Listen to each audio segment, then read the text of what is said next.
എൻ്റെ സെൽഫികൾ എന്ന പുസ്തക പ്രകാശനത്തിന് ഇവിടെ എത്തിച്ചേർന്ന എല്ലാവരെയും ഞാൻ സ്വാഗതം ചെയ്യുകയാണ്. ഈ പരിപാടിയിൽ അധ്യക്ഷം വഹിക്കുന്നത് പ്രദീപ് പനങ്ങാടാണ്. അദ്ദേഹത്തെ ഞാൻ സ്വാഗതം ചെയ്യുന്നു. പുസ്തകം പ്രകാശനം ചെയ്യുന്നത് PF മാത്യൂസ്, ഏറ്റുവാങ്ങുന്നത് SU രാജീവ്. ഈ പുസ്തകം പരിചയപ്പെടുത്തുന്നത് S രാഹുൽ. ആശംസകൾ അർപ്പിക്കാൻ SS ലക്ഷ്മിപ്രിയ, K സുഭദ്ര എന്നിവരെയും ഞാൻ സ്വാഗതം ചെയ്യുന്നു. ഈ ചടങ്ങിൽ സജിനി S മറുമൊഴി പറയുകയും ചെയ്യും. അവരെയും ഞാൻ സ്വാഗതം ചെയ്യുന്നു. ഈ പരിപാടിയിൽ അധ്യക്ഷം വഹിക്കുന്നതിന് വേണ്ടി പ്രദീപ് പനങ്ങാടിനെ ക്ഷണിക്കുന്നു.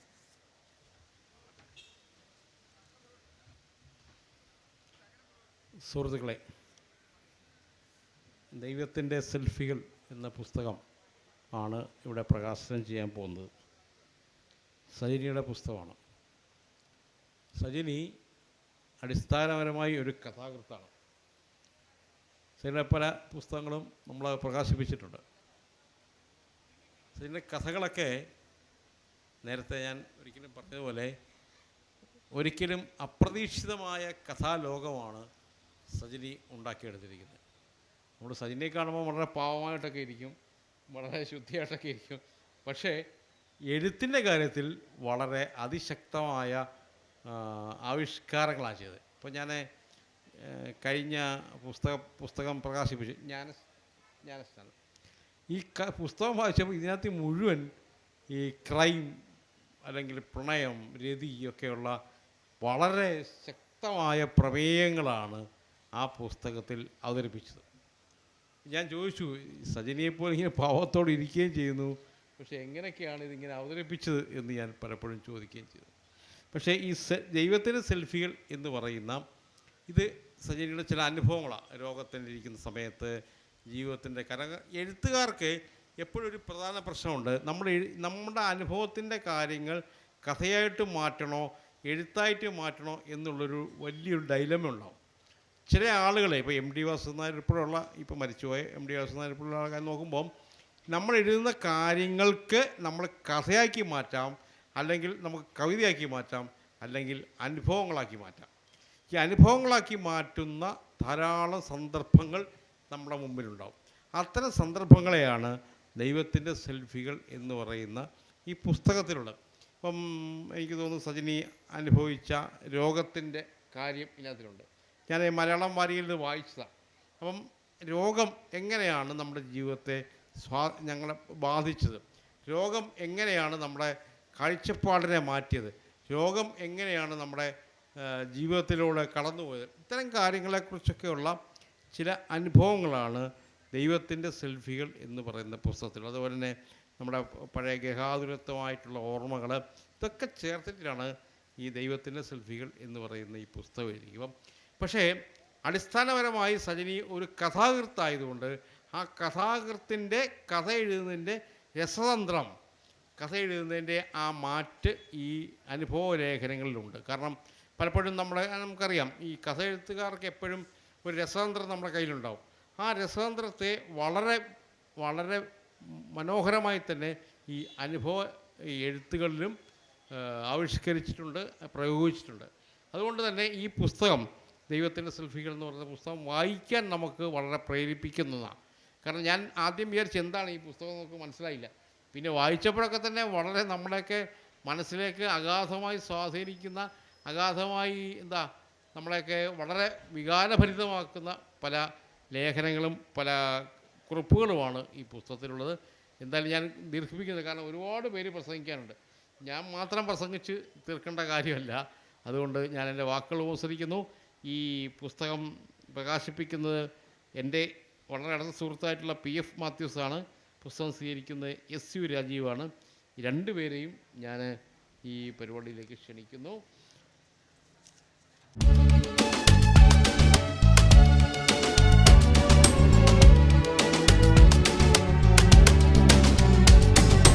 പ്രിയമുള്ളവരെ, നമുക്ക് ആത്മകഥകളുണ്ട്, ജീവചരിത്രങ്ങളുണ്ട്. പക്ഷെ ഇതിന് രണ്ടിനുമിടയിലുള്ള ഒരു വിവരണമുണ്ട്. അത്തരം കല നമുക്ക് വളരെ കുറവാണ്. എന്നാൽ ലോകസാഹിത്യം എടുത്ത് നോക്കിക്കഴിഞ്ഞാൽ കുറച്ചൊക്കെ കാണാൻ പറ്റും. എനിക്ക് ഏറ്റവും ഉജ്ജ്വലമായ അത്തരം ഒരു എഴുത്തായിട്ട് തോന്നിയത് എ മൂവബിൾ ഫീസ്റ്റ് എന്ന ഹെമിംഗ്വേ എഴുതിയ ഒരു പുസ്തകമുണ്ട്. അത് അദ്ദേഹത്തിൻ്റെ യൗവനകാലം പാരീസിൽ ചെലവഴിച്ച ചില നനുത്ത നിമിഷങ്ങളാണത്. അതിമനോഹരമാണ്. അതിലൊരു കാര്യം പറയുന്നുണ്ട്. അദ്ദേഹത്തിൻ്റെ ഒരു സൂട്ട് കേസ് ഉണ്ടായിരുന്നു. 22-ാം വയസ്സിലെ ആദ്യ ഭാര്യയുടെ കയ്യിൽ നിന്ന് പോയതാണ്. പക്ഷെ ഒരു അപകടം പറ്റി. അതിനകത്ത് ഹെമിംഗ്വേ അതുവരെ എഴുതിയിരുന്ന കുറേ കഥകളും നോവലിൻ്റെ കുറിപ്പുകളും ഉണ്ടായിരുന്നു. ഇദ്ദേഹം തകർന്നുപോയി. അപ്പോൾ ഇദ്ദേഹം പറയുന്നത്, പിൽക്കാലത്ത് പറയുന്നത്, അല്ലെങ്കിൽ ഈ മൂവബിൾ ഫീസ്റ്റിൽ പറയുന്നത്, ആ ബാഗ് പോയത് നന്നായി, അതുകൊണ്ട് ഞാൻ അധ്വാനിക്കാൻ തുടങ്ങി, എൻ്റെ എഴുത്ത് കൂടുതൽ സൂക്ഷ്മമായി, എൻ്റെ വാചകങ്ങൾ ചെറുതായി, എൻ്റെ അക്ഷരങ്ങൾക്ക് ലയം കൂടി. അതാണ് ചിലപ്പോൾ നമുക്കുണ്ടാവുന്ന ചില ദുരിതങ്ങൾ നമുക്ക് വലിയ സഹായകരമായിട്ട് തീരും. സജിനിയെ സംബന്ധിച്ചിടത്തോളം പ്രദീപ് പറഞ്ഞതുപോലെ എഴുതിയത് കഥയാക്കാനോ അല്ലെങ്കിൽ കുറിപ്പാക്കാനോ ഏതാണ് ഉത്തമം എന്നുള്ളൊരു ശങ്ക ആടി കളിക്കുന്നതായിട്ട് കാണാം. എന്നാലും പലപ്പോഴും അത് കഥയായി മാറിപ്പോവും. എന്നെ ഏറ്റവും അധികം ആകർഷിച്ചത് ഇതിൽ തിരഞ്ഞെടുത്ത കാര്യങ്ങളെല്ലാം വളരെ ലോലമായ കാര്യങ്ങളാണ്. വളരെ ചെറുത് നമ്മളൊന്നും എഴുതാൻ മടിക്കുന്ന, മലയാളത്തിൽ ഇപ്പോൾ അണ്ടകളാഹം തകർക്കുന്ന കാര്യങ്ങൾ എഴുതുമ്പോഴാണ് നമ്മുടെ വായനക്കാർക്ക് തൃപ്തികരമാവുന്നത്. ഒന്നുകിൽ കടുത്ത ഫിലോസഫി അല്ലെങ്കിൽ ഏതെങ്കിലും പൊളിറ്റിക്കൽ ഐഡിയോളജി, ഇതൊക്കെ വരണം. ഇതൊന്നുമില്ല, വളരെ നേരിയ കാര്യങ്ങൾ. ഞാനിപ്പോൾ ഓർക്കുന്നുണ്ട്, ഈ സാമൻ മത്സ്യവുമായുള്ള ഒരു യാത്ര എന്ന് പറഞ്ഞിട്ട് ഉംബർട്ടോയൊക്കെ ഒരു പുസ്തകം എഴുതിയിട്ടുണ്ട്. എല്ലാം ചെറിയ കാര്യങ്ങളാണ്. ഈ ചെറിയ കാര്യങ്ങൾ എഴുതാൻ വലിയ പാടാണ്. അതിനെ രസകരമായിട്ട് എഴുതാൻ അതിലും പാടാണ്. അപ്പോൾ അതാണ് ഇവിടെ നമ്മുടെ സജിനി ഇവിടെ നിർവഹിച്ചിരിക്കുന്ന ഒരു കാര്യം. അതാണ് ഒരു ഉദാഹരണം പറഞ്ഞാൽ, ഈ ഒരു കൂട്ടുകാരിയെക്കുറിച്ച് ഒരു കുറിപ്പുണ്ട്. ആ കൂട്ടുകാരി മൊബൈൽ ഫോണിൽ വിളിച്ചു എന്നാണ് പറയുന്നത്. അതിപ്പോൾ ഇത്ര വലിയ കാര്യമാണ്. ഇപ്പോൾ മൊബൈൽ ഫോണില്ലാത്ത ആരാണുള്ളത്? ആ കൂട്ടുകാരിക്ക് മൊബൈൽ ഫോൺ ഉപയോഗിക്കില്ലായിരുന്നു. അവർ നഴ്സിംഗൊക്കെ ആയിട്ട് ദൂരെ പോയി ജീവിക്കുകയാണ് ഒറ്റയ്ക്ക്. അവർക്കിപ്പോൾ ഒരു കൂട്ട് കിട്ടിയിരിക്കുന്നു, ഒരു പെൺകൂട്ട്. അതാണ് അതിൻ്റെ ബ്യൂട്ടി എന്ന് പറയുന്നത്. അതാണ്, ഒരു പെൺകൂട്ട് കിട്ടിയിരിക്കുന്നു.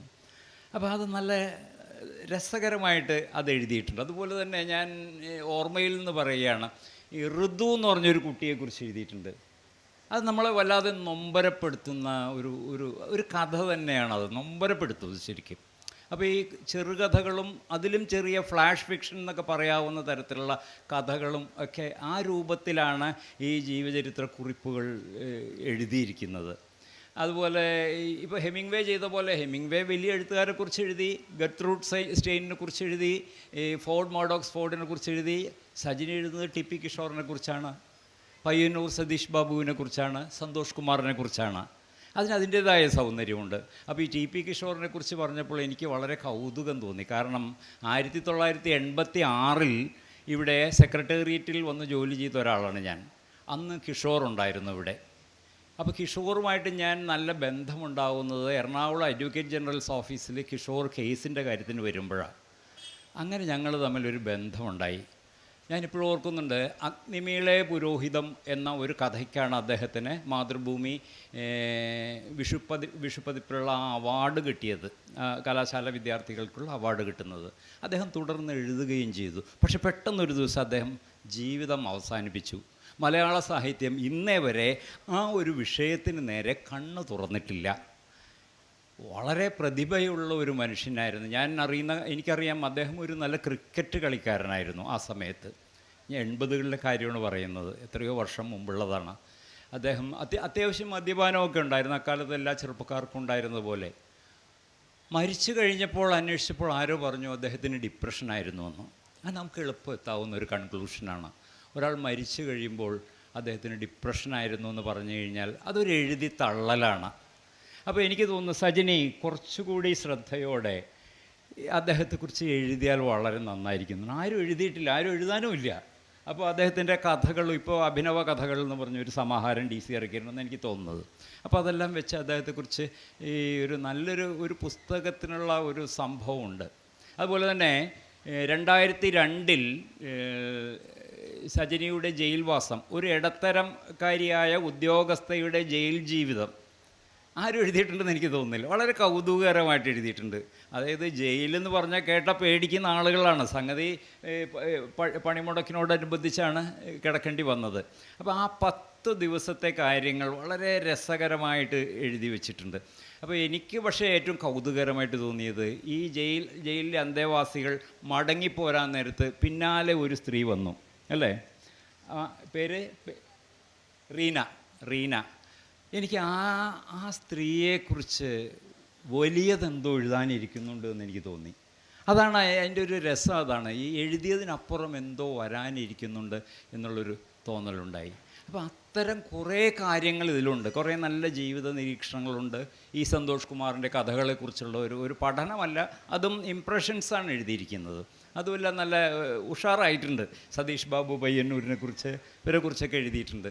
അപ്പോൾ ഈ ഒരു ചെറിയ ജീവിതം കൊണ്ട് അത് വിഷയമില്ലാത്ത കാര്യങ്ങൾ എഴുതിയിട്ടുണ്ട്. അതാണ് ഏറ്റവും കൗതുകകരമായിട്ട് തോന്നിയത്.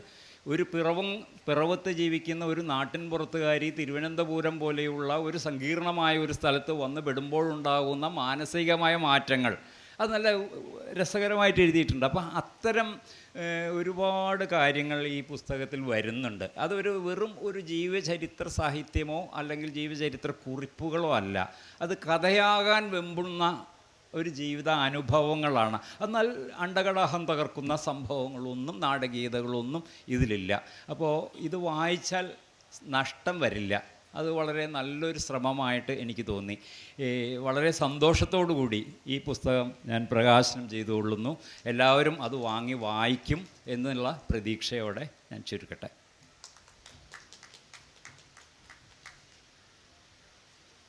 അടുത്തതായി പുസ്തകം സ്വീകരിച്ച Shri SU Rajeev, chairman service സഹകരണ പരീക്ഷാ ബോർഡ്. വേദിയിലും സദസ്സിലും ഇരിക്കുന്ന പ്രിയപ്പെട്ട സുഹൃത്തുക്കളെ, ശ്രീമതി സജിനിയുടെ പുസ്തകം ഏറ്റുവാങ്ങാൻ സാധിച്ചതിലുള്ള ആഹ്ലാദം ആദ്യമേ ഞാൻ രേഖപ്പെടുത്തുകയാണ്. അധ്യക്ഷ പ്രസംഗം നടത്തുമ്പോൾ സൂചിപ്പിച്ചതുപോലെ അത്രയ്ക്ക് സാധുവായ ഒരാളല്ല സജിനി എന്നുള്ളത് സ്വന്തം അനുഭവത്തിൽ പറയുകയാണ്. ഞാൻ ഈ സാധുവല്ല എന്ന് പറഞ്ഞത് ഈ സെക്രട്ടേറിയറ്റ് ജീവിതത്തിനകത്ത് സെക്രട്ടേറിയറ്റ് സർവീസിൽ പ്രവേശിച്ച സജിനി അതിൽ പറയുന്നുണ്ട്, പുസ്തകത്തിൽ പറയുന്നുണ്ട്. സെക്രട്ടേറിയറ്റ് തിരുവനന്തപുരത്തേക്ക് മൂന്നാമത് പ്രാവശ്യമാണെന്ന് തോന്നുന്നു ജോലി നേടി വന്നതിന് ശേഷം ആ തിരുവനന്തപുരത്തുകാരെ പേടിച്ചുകൊണ്ടാണ് വരുന്നത്. വളരെ പേടിപ്പിച്ചാണല്ലോ വിടുന്നത്. തിരുവനന്തപുരത്തുകാർ ഭയങ്കര ഭീകരന്മാരാണെന്നും എന്നൊക്കെ പറഞ്ഞാണ് ഇങ്ങോട്ട് വിടുന്നത്. ഇതേ സൂചന സെക്രട്ടേറിയറ്റ് എന്ന് പറഞ്ഞ് എഴുതിയ രാജശേഖരൻ്റെ ലേഖനത്തിലുണ്ട്. അപ്പോൾ ഈ വടക്കുന്ന് വരുന്നവർ നമ്മളെ പേടിച്ചിട്ടാണ് ഇങ്ങോട്ട് വരുന്നത്. അവിടെ നിന്ന് വന്ന ഒരു ഉദ്യോഗസ്ഥയുടെ സ്വന്തം അനുഭവങ്ങൾ ദൈവത്തിൻ്റെ സെൽഫി എന്ന് പറഞ്ഞ് കുറിച്ച് വെച്ചിരിക്കുക. ഈ സെക്രട്ടേറിയറ്റിനകത്ത് കഥാകാരന്മാരും കവിത എഴുതുന്നവരൊക്കെ ഒട്ടേറെ ആളുകളുണ്ട്, ഒട്ടേറെ മനുഷ്യരുണ്ട്. ഇപ്പോൾ രാധാകൃഷ്ണൻ ചെറുവിൽ യാത്രാ വിവരണത്തിൻ്റെ A ഗ്രേഡും അതിനപ്പുറമൊക്കെ നേടിയിട്ടുള്ളതാണ്. സുഭാഷിണി തങ്കച്ചിരിപ്പുണ്ട് കവിത എഴുതുന്ന. അപ്പോൾ അങ്ങനെ ഒരുപാട് ആളുകളുള്ളവരുടെ ഇടയിലാണ് സ്വന്തം അനുഭവങ്ങൾ ഈ പുസ്തകത്തിലൂടെ വന്നത്. വേറെ ഒരുപാട് പുസ്തകങ്ങൾ പ്രസിദ്ധീകരിച്ചിട്ടുണ്ട്, ഞാൻ വായിച്ചിട്ടുണ്ട്. അതിലേറ്റവും ആകർഷകമായി സൂചിപ്പിക്കാനുള്ളത് ഇതൊരു ഫ്ലോയിൽ വായിക്കാൻ സാധിക്കും എന്നുള്ളതാണ്. സജിനിയുടെ കഥകൾ മടുപ്പ് കൂടാതെ പുസ്തകത്തിൻ്റെ ആദ്യ താള് തുറന്നു കഴിഞ്ഞാൽ അവസാനം വരെ ഒരു ഫ്ലോ ആയിട്ട് പോകും. ഇതിലും അങ്ങനെ തന്നെയാണ്. ദൈവത്തിൻ്റെ സെൽഫികൾ വായിച്ചു വരുമ്പോൾ കുട്ടിക്കാലത്തുണ്ടായിട്ടുള്ള കുളത്തിലിറങ്ങി കുളിക്കുന്ന അനുഭവങ്ങളും അതിനോടൊപ്പമുള്ള അവിടെയുള്ള ഉണ്ടായിരുന്നിട്ടുള്ള വ്യവസ്ഥിതിയെ സംബന്ധിച്ച് സൂചിപ്പിച്ച് അവസാനിപ്പിക്കുന്നത് സന്തോഷ് എന്ന് പറയുന്ന കഥാകൃത്തിൻ്റെ കഥകളെ സംബന്ധിച്ചാണ്. അതിനിടയിൽ വരുന്ന ജീവിത സാഹചര്യങ്ങൾ, ഈ പറയുന്ന ചെറിയ ലോകത്ത് നമ്മൾ ജീവിക്കുന്ന വലിയ കാര്യങ്ങൾ, അത് ഒരു മനുഷ്യഗന്ധിയായ അക്ഷരങ്ങളിലൂടെ ഒരു പുസ്തകത്തിലാക്കാൻ ഇപ്പോഴും കഴിഞ്ഞിരിക്കുന്നു എന്നുള്ളത്. മുമ്പും അങ്ങനെ തന്നെയായിരുന്നു. രസകരമായ വായനയിലേക്ക് നമ്മളെ വലിച്ചു കൊണ്ടുപോകുമെന്നുള്ളതാണ്. അതേപോലെ അതിലേറ്റവും പറയാൻ സാധിക്കുന്നത് ഈ തടവറയിലെ ജീവിതമാണ്. 10 ദിവസത്തെ ഇവിടെ സൂചിപ്പിച്ചു. ആ തടവറയിലെ ജീവിതം അങ്ങനെ ഒരു ജീവനക്കാരൻ്റെ അനുഭവത്തിൽ ഒരു വ്യത്യസ്ത അനുഭവമായിരുന്നു. അത് പോലീസിൻ്റെ അറസ്റ്റ് വാങ്ങി എസ്മാ തടവുകാരിയായി തടവിൽ പോകുമ്പോൾ അത് കേരളത്തിൻ്റെ അടുത്ത തലമുറയ്ക്ക് വേണ്ടിയിട്ടുള്ള ഒരു പ്രക്ഷോഭത്തിൻ്റെ ഭാഗമാവുകയായിരുന്നു. വെറുതെ പോയതല്ല. കേരളത്തിൻ്റെ ഉയർച്ചയ്ക്ക് വേണ്ടി, കേരളത്തിലെ അടുത്ത് വരുന്ന തലമുറയ്ക്ക് വേണ്ടി, സർവീസിലുള്ളവരും സർവീസിൽ പ്രവേശിക്കുന്നവരും അല്ലെങ്കിൽ കേരളത്തിലെ കൂലി വ്യവസ്ഥയെ സംരക്ഷിച്ച് നിർത്തുന്നതിന് വേണ്ടിയുള്ള വലിയ പോരാട്ടത്തിൻ്റെ ഭാഗമായിട്ടാണ് 2 പേർക്ക് മാത്രം കിടക്കാൻ കഴിയുന്ന ഒരു തടവറയിൽ 4 പേർ ഇങ്ങനെ കുറുകയും നിറുകയൊക്കെ കിടന്ന് 10 ദിവസം ചായ കുടിക്കാൻ കഴിയുന്നില്ല, ചപ്പാത്തി കഴിക്കാൻ കഴിയുന്നില്ല, ചപ്പാത്തിക്കകത്ത് തന്നെ വേണമെങ്കിൽ കിടന്നുറങ്ങാം, അതൊക്കെ എഴുതിയിട്ടുണ്ട്. അപ്പോൾ അങ്ങനെയുള്ള അനുഭവങ്ങളാണ് പറഞ്ഞിരിക്കുന്നത്. അത് നമുക്കൊക്കെ തന്നെ പ്രചോദനകരമായിട്ടുള്ളതാണ്. ജീവിതം ഗന്ധിയായിട്ട് ഇതൊക്കെ സൂചിപ്പിച്ചു വരുമ്പോൾ പ്രചോദനകരമായിട്ടുള്ള കാര്യങ്ങളാണ്. അതേപോലെ കിഷോറിനെ സംബന്ധിച്ച് സൂചിപ്പിച്ചു. കിഷോർ ലൈബ്രറിയിൽ, സെക്രട്ടേറിയറ്റ് ലൈബ്രറിയിൽ ഈ മരണം സംഭവിക്കുന്നതിന് 2 ദിവസം മുമ്പ് ഞാൻ ചെന്ന് സംസാരിക്കുകയാണ് കിഷോറുമായിട്ട്. അപ്പോൾ അന്ന് വരെ ഇല്ലാത്ത ഒരു മുഖപ്രകൃതി കിഷോറിൽ കണ്ടു. അന്ന് വരെ ഇല്ലാത്ത ഒരു മുഖപ്രകൃതി ഉണ്ട്. പക്ഷേ നമുക്കറിയില്ല അടുത്ത ദിവസം ഇത് സംഭവിക്കുകയാണെന്ന്. അപ്പോൾ കിഷോറിനെ സംബന്ധിച്ച് പറയുന്നുണ്ട്, സതീശിനെ പറ്റി കുറച്ചുകൂടെ കാര്യമായിട്ട് പറയുന്നുണ്ട്. അയൽക്കാരനായ സതീശിൻ്റെ ആത്മഹത്യയെ സംബന്ധിച്ച് നമ്മൾ പരിശോധിക്കേണ്ടതാണ്. ആത്മഹത്യകൾ ഉണ്ടാകുന്ന സാഹചര്യം എന്ത്? അതിലേക്ക് സജിനി ഒരു ഒരു ഒരു ഒരു ഒരു കുറിപ്പിട്ടിരിക്കുകയാണ്. മനുഷ്യൻ്റെ ജീവിതത്തിൽ ആത്മഹത്യയിലേക്ക് പോകാനുള്ളത് നമുക്ക് മനസ്സിലാകുന്നില്ല.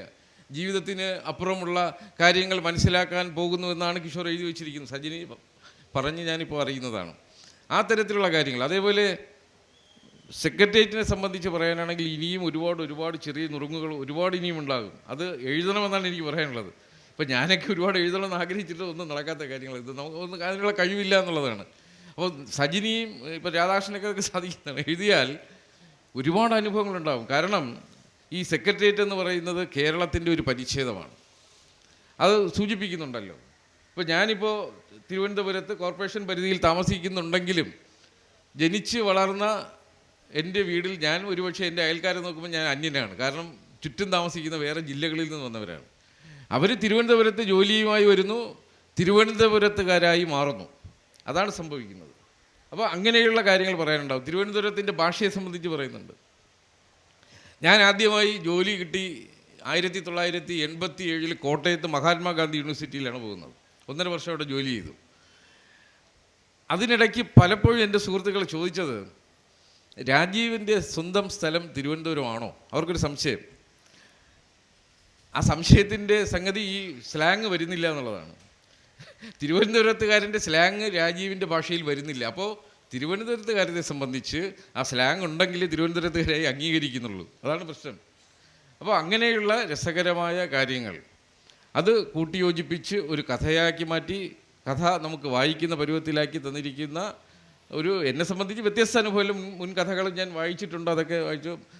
അദ്ദേഹം ബാബു ഇവിടെ ഇരിപ്പുണ്ട്. ബാബുവും സജിനിയും ഇങ്ങനെ ഒന്നിച്ചു വരികയും 2 മക്കളുമായിട്ട് വരികയും ആദ്യം മുതലേ നേരിട്ട് കാണുകയും ഒരു കഥാകാരിയായിട്ട് അംഗീകരിക്കും. ഞങ്ങളുടെ സെക്രട്ടേറിയറ്റിലെ നിരവധി വേദികളിൽ കഥയെ സംബന്ധിച്ചുള്ള ചർച്ചകളൊക്കെ നടത്തിയിട്ടുണ്ട്. അതിലൊക്കെ ഞങ്ങൾ പങ്കാളികളായിട്ടുണ്ട്. അപ്പോൾ അങ്ങനെ നിരന്തരം ഇങ്ങനെ കണ്ടുവന്ന സജിനി കൂടുതൽ കഥകൾ എഴുതുവാനും ഇതുപോലെ കൂടുതൽ പുസ്തകങ്ങൾ പ്രസിദ്ധീകരിക്കുവാനും ആ കഥകളൊക്കെ വായിക്കാനും ആസ്വദിക്കാനും ഞങ്ങൾക്കാകെ ഇനിയും സാധിക്കട്ടെ എന്ന് മാത്രം ഈ അവസരത്തിൽ സൂചിപ്പിച്ചുകൊണ്ട് ഈ കഥ ഏറ്റവും നല്ല തരത്തിൽ പ്രസൻറ്റ് ചെയ്തതിനുള്ള ഒരു അഭിനന്ദനം കൂടി ഈ അവസരത്തിൽ സൂചിപ്പിച്ചുകൊണ്ട് ഞാൻ എൻ്റെ വാക്കുകൾ അവസാനിപ്പിക്കുകയാണ്.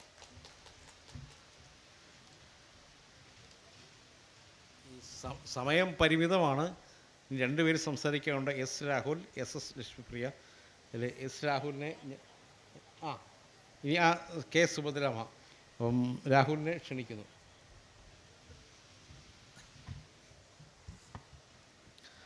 പ്രിയമുള്ളവരെ, പുസ്തകം അവതരിപ്പിക്കുക എന്നുള്ള കാര്യമാണ് പറഞ്ഞത്. പക്ഷേ എനിക്ക് മുമ്പ് സംസാരിച്ച 2 പേരും പുസ്തകത്തെ മുഴുവനായി തന്നെ അവതരിപ്പിച്ചിട്ടുണ്ട്. അതുകൊണ്ട് ആ ഒരു കർത്തവ്യം തന്നെ വളരെ ചുരുക്കി നിർവഹിക്കാൻ കഴിയുമെന്നുള്ളതാണ്.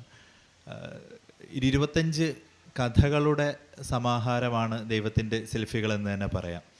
അത് ഓർമ്മയാണ്, അനുഭവമാണ്. പക്ഷേ അതിൻ്റെ ഒരു സ്വഭാവം നേരത്തെ PF മാത്യൂസ് മാഷ് സൂചിപ്പിച്ചതുപോലെ വളരെ ചുരുക്കിയാണ് ഈ ഓരോ അനുഭവം എഴുതിയിട്ടുള്ളത്. ഇപ്പോൾ ടീച്ചറിനെ പോലെ ഒരാളുടെ അനുഭവം എന്ന് പറയുമ്പോൾ വിശാലമായ അനുഭവങ്ങളാണ്. ഈ വിശാലമായ അനുഭവങ്ങളെ വളരെ ക്യാപ്സ്യൂളായ രൂപത്തിൽ ഒരു കഥയുടെ ചാരുതയോടുകൂടി, അതിൻ്റെ ആദ്യത്തെ അഴലിൻ്റെ ആഴങ്ങളിലെന്ന ആ ചാപ്റ്റർ തന്നെ വളരെ ഒരു കഥയുടെ ഒരു ക്രാഫ്റ്റിൽ എഴുതി വന്ന് അത് എൻഡ് ചെയ്യുമ്പോൾ നേരത്തെ മാത്യൂസ് മാഷ് സൂചിപ്പിച്ച കഥയാണ്. ഒരാൾ ഫോണില്ലാത്ത ഒരാൾ ഫോൺ ചെയ്യുന്നതും ഒരു പെൺകുട്ടിയെ തന്നെ കൂട്ടിലേക്ക്, പെൺകുട്ടിയല്ല ഒരു സ്ത്രീയെ തന്നെ കൂട്ടിനോട് ചേർക്കുന്നതും അത് വളരെ ഒരു കഥയുടെ രൂപത്തിൽ തന്നെ ആ കഥ അവസാനിക്കുന്നുണ്ട്. അതിനുശേഷം എനിക്ക് ഏറ്റവും കൗതുകരമായി തോന്നിയത് നമുക്ക് തോന്നിയിട്ടില്ലാത്ത ചില അനുഭവങ്ങളെ ഈ എഴുത്തിൽ നമുക്ക് കാണാൻ കഴിഞ്ഞു എന്നുള്ളത്. ഇപ്പോൾ രാധാകൃഷ്ണ മാഷ് മുദ്രാവാക്യം വിളിച്ച് ജയിലിലേക്ക് വിട്ട അനുഭവമൊക്കെ പറയുമ്പോൾ ഞങ്ങൾ കാണുന്ന രാധാകൃഷ്ണ മാഷ് അങ്ങനെ മുദ്രാവാക്യം വിളിക്കുന്ന ഒരാളായിരുന്നില്ല എന്നുള്ളത്. അപ്പോൾ മുദ്രാവാക്യം വിളിക്കുന്ന ആളാണ്, പക്ഷെ നമ്മുടെ പെട്ടെന്ന് ഞാൻ അതിനെക്കുറിച്ച് ആലോചിക്കുകയാണ് ആ ഒരു കാലത്ത് എങ്ങനെയായിരിക്കും അത് സംഭവിച്ചിട്ടുണ്ടാവുക എന്നുള്ളത്. അങ്ങനെ ഒരു പക്ഷേ നമുക്ക് പെട്ടെന്നില്ലാത്തൊരു അനുഭവത്തെ വളരെ വേഗത്തിൽ നമ്മളിലേക്ക് സന്നിവേശിപ്പിക്കാൻ ഈ എഴുത്തിന് ഏറ്റവും ചെറുതായിരിക്കുമ്പോഴും ഏറ്റവും ആഴവും കരുത്തുമുള്ള ഒരു ക്രാഫ്റ്റ് ഈ ഓർമ്മകൾ പറയാൻ വെറും 80 പേജിൽ ഒരു ജീവിതത്തിൻ്റെ ഏറ്റവും പ്രധാനപ്പെട്ട അനുഭവങ്ങളെ ഒതുക്കി തീർക്കാൻ കഴിയുക എന്നുള്ളത് ഒട്ടും ലളിതമായൊരു കാര്യമല്ല.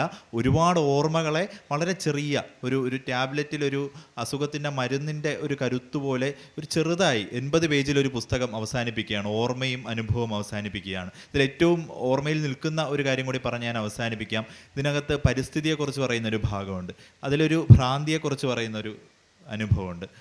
എല്ലാ പരിസ്ഥിതി ദിനത്തിലും നമ്മൾ ചെടി നടുന്നു, ആ ചെടിയെ അവിടെ നിന്ന് അടുത്ത പരിസ്ഥിതി ദിനമാകുമ്പോൾ അതേ സ്ഥലത്ത് തന്നെ നമ്മൾ പിന്നെയും കുഴിച്ച് ചെടി നടുന്നു.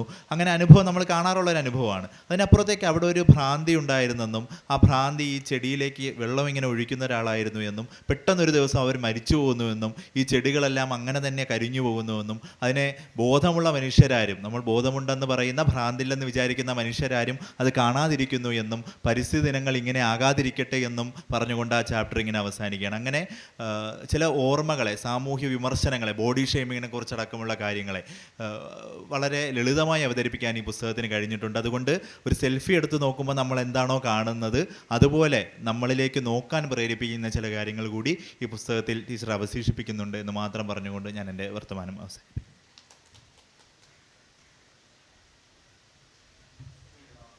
അടുത്തായി SS ലക്ഷ്മിപ്രിയ.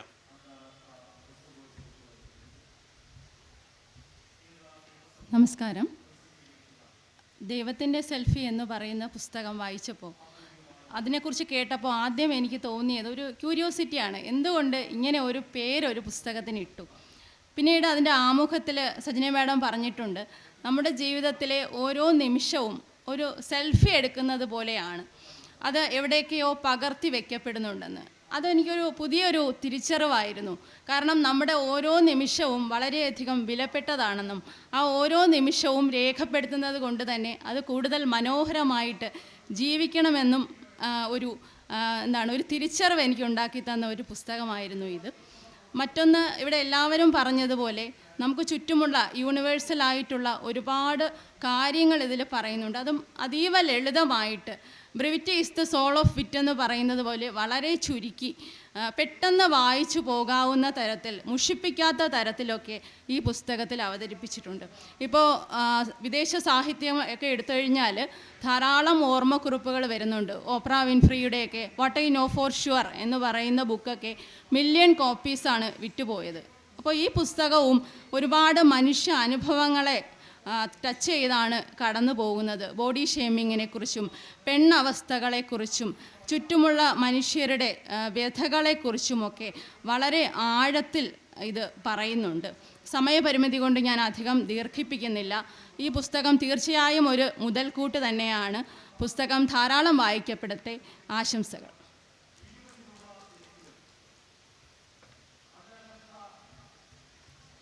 അടുത്തായി ശ്രീമതി K. സുഭദ്രമ്മ.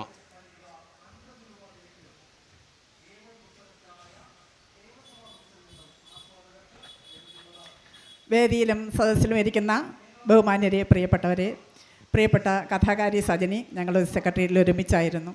ഞങ്ങൾ ഒരുമിച്ച് നടന്നു പോയ വഴികളിൽ കണ്ട കാര്യങ്ങളും കേട്ട കാര്യങ്ങളും ഞാനങ്ങ് മറന്നു. പക്ഷേ സജനി സൂക്ഷ്മമായി നിരീക്ഷിച്ച് ഓർമ്മയിൽ വച്ച് അതിനെ ഒരു കുറിപ്പാക്കി ഒരു പുസ്തകമാക്കി ഇവിടെ പ്രസിദ്ധീകരിച്ചു. സത്യം പറഞ്ഞാൽ ആ പുസ്തകം വായിക്കുമ്പോൾ ഞാൻ അതിശയിച്ചു പോയി. ഞാൻ കണ്ട കാര്യങ്ങളൊക്കെയാണല്ലോ ഇതിലെഴുതിയതെന്ന്. പക്ഷേ ഞാനത് മറന്നു. സജനി അത് സൂക്ഷ്മമായി നിരീക്ഷിച്ച് സൂക്ഷിച്ചു വച്ചു. ആ ഒരു പ്രത്യേകത ഞാൻ വായിക്കുമ്പം തന്നെ എനിക്ക് വലിയൊരു സന്തോഷം തോന്നി. സജനിയുടെ ഒരുവിധപ്പെട്ട എല്ലാ പുസ്തകങ്ങളും തന്നെ 5 കഥാസമാഹാരങ്ങൾ പ്രസിദ്ധീകരിച്ചിട്ടുണ്ട്. 5 കഥാസമാഹാരങ്ങളിലുള്ള ഒട്ടുമിക്ക കഥകളും ഞാൻ വായിച്ചിട്ടുണ്ട്. ഈ പറയുന്ന പുസ്തകത്തിൽ ഒരു സ്ത്രീപക്ഷ എഴുത്തായിട്ടാണ് എനിക്ക് ഋതുവിൻ്റെ അച്ഛൻ തോന്നിയത്. അതിൽ 2 സ്ത്രീകൾ ചെറുപ്പക്കാരികളായ ഒന്ന് മകള് ഒന്ന് അമ്മ മരിച്ചു പോകുന്ന ഒരു അവസ്ഥയിലോട്ട് കാര്യങ്ങൾ പോകുന്ന രീതിയിലാണ് തോന്നിയത്. അമ്മ മരിച്ച് നീലിച്ച് കിടക്കുന്നതായിട്ടും മുത്തശ്ശി കൊച്ചുമകളെ സംരക്ഷിക്കുന്നതായിട്ടും അച്ഛൻ കേസിൽപ്പെട്ടു എന്ന് മുത്തശ്ശിയുടെ സൂചനയും പിന്നീട് അവസാനം അച്ഛൻ വന്ന് കൊച്ചുമകളെ കൊണ്ടുപോകുമ്പോൾ മുത്തശ്ശി വലിയ അങ്കലാപ്പിൽ അവസാനം കഥാകാരി എഴുതി നിർത്തുന്നത് ഒരു സ്വപ്നം കണ്ട് ആ കഥ അവസാനിക്കുന്നതായിട്ടാണ്. സ്വപ്നത്തിൽ അമ്മയെപ്പോലെ മകളും നീലിച്ച് കിടക്കുന്നു, അമ്മയുടെ ഗർഭപാത്രത്തിനകത്ത് ചുരുണ്ട് നീലിച്ച് കിടക്കുന്നതായിട്ട് കഥാകാരി എഴുതി നിർത്തുകയാണ്. പിന്നീട് വായനക്കാരായ നമ്മൾക്ക് വിട്ടുതരികയാണ് കാര്യങ്ങൾ. അവസാനം ഒരു ചെറിയ പ്രതീക്ഷയും വയ്ക്കുന്നുണ്ട്. അങ്ങനെയുള്ള ഒരു എഴുത്താണ് എനിക്ക് വളരെ മനസ്സിൽ നോവ് തട്ടിയതാണ്. അതുപോലെ തന്നെ ബോഡി ഷെയ്മിങ്, തുറന്ന ഒരു എഴുത്താണ് ബോഡി ഷെയ്മിങ്ങിനെ പറ്റി എഴുതിയിട്ടുള്ളത്. സെക്രട്ടറിയലിലെ സാംസ്കാരിക വകുപ്പിൻ്റെ അഡീഷണൽ സെക്രട്ടറിയായ സജനി അഡീഷണൽ സെക്രട്ടറി ആയിരിക്കുമ്പോൾ മസ്കറ്റ് ഹോട്ടലിൽ ചേർന്ന ഒരു യോഗത്തിൽ നേരിട്ട് തന്നോട് മറ്റൊരു ലേഡി ഗെറ്റപ്പ് കുറഞ്ഞു പോയി എന്ന് പറഞ്ഞത് ആ എഴുത്തിൻ്റെ ഒരു ചെറിയ കുറിപ്പാണ്. ബോഡി ഷെയ്മിങ് എന്ന തലക്കെട്ടിലുള്ള ചെറിയ കുറിപ്പാണ്. അതിൻ്റെ അവസാനം എഴുതിയിട്ടുള്ളത് ഇങ്ങനെയാണ്: ഇനിയും എഴുതാം എന്നെഴുതിയിട്ടുണ്ട്. അപ്പം ഞാനൊരു മറുപടി അങ്ങോട്ട് അയച്ച് ഇനി ഇതുപോലെയുള്ള എഴുത്തുകളെല്ലാം കൂടുതൽ തൻ്റെ ഇടത്തോടെ എഴുതണം എന്നുള്ള ഒരു മറുപടി ഞാൻ അങ്ങോട്ട് വിട്ടിട്ടുണ്ട്. എന്തായാലും എല്ലാ കഥകളും എഴുതിയിട്ടുള്ള എല്ലാ കഥകളും ധാരാളം അവാർഡുകൾ നേടിയിട്ടുണ്ട്. പിന്നെ എല്ലാ കഥകളും നമുക്ക് ഓരോന്നും വ്യത്യസ്തങ്ങളായ കഥകളാണ്.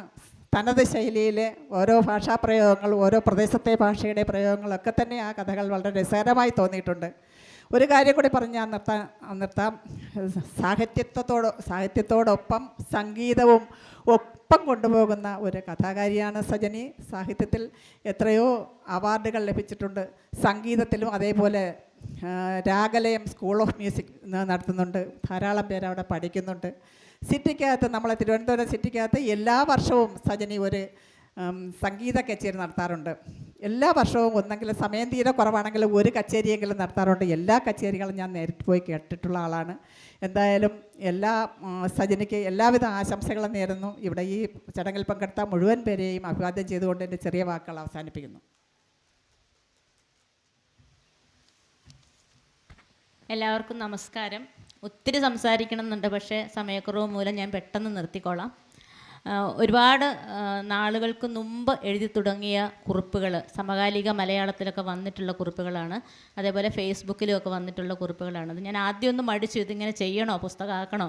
അപ്പോൾ ഇതിൻ്റെ ഡ്രാഫ്റ്റ് കണ്ടപ്പോൾ കുറച്ച് പേരെന്നെ പ്രോത്സാഹിപ്പിച്ചു. തീർച്ചയായിട്ടും നല്ല റീഡബിലിറ്റി ഉണ്ടാകും, എഴുതിക്കോളൂ ധൈര്യമായിട്ട്. എന്തായാലും പുസ്തക പ്രസാധക സംഘത്തിൻ്റെ ജോസി സാറ് അത് സന്തോഷത്തോടെ ഏറ്റെടുത്തു. വളരെ പെട്ടെന്ന് 2 മാസം കൊണ്ട് പുസ്തകം സാർ ഇറക്കി. അതിൽ ഒരുപാട് സന്തോഷമാണ്. ഇനി എൻ്റെ കർത്തവ്യത്തിലേക്ക് കടക്കുകയാണ്. ഇവിടെ അധ്യക്ഷനായിട്ട് എത്തിയിരിക്കുന്ന ശ്രീ പ്രദീപ് പനങ്ങാട് സാറ് എൻ്റെ എല്ലാ കാര്യങ്ങൾക്കും, എഴുത്തുമായിട്ട് ബന്ധപ്പെട്ടും സംഗീതവുമായിട്ട് ബന്ധപ്പെട്ടുള്ള കാര്യങ്ങൾക്കൊക്കെ എപ്പോഴും നിരന്തരമായിട്ട് പ്രോത്സാഹിപ്പിക്കുന്ന ആളാണ്. സാറിന് ഞാൻ ആദ്യമേ തന്നെ എൻ്റെ പേരിലും പുസ്തക പ്രസാധക സംഘത്തിൻ്റെ പേരിലും എല്ലാം നന്ദി പറയുകയാണ്.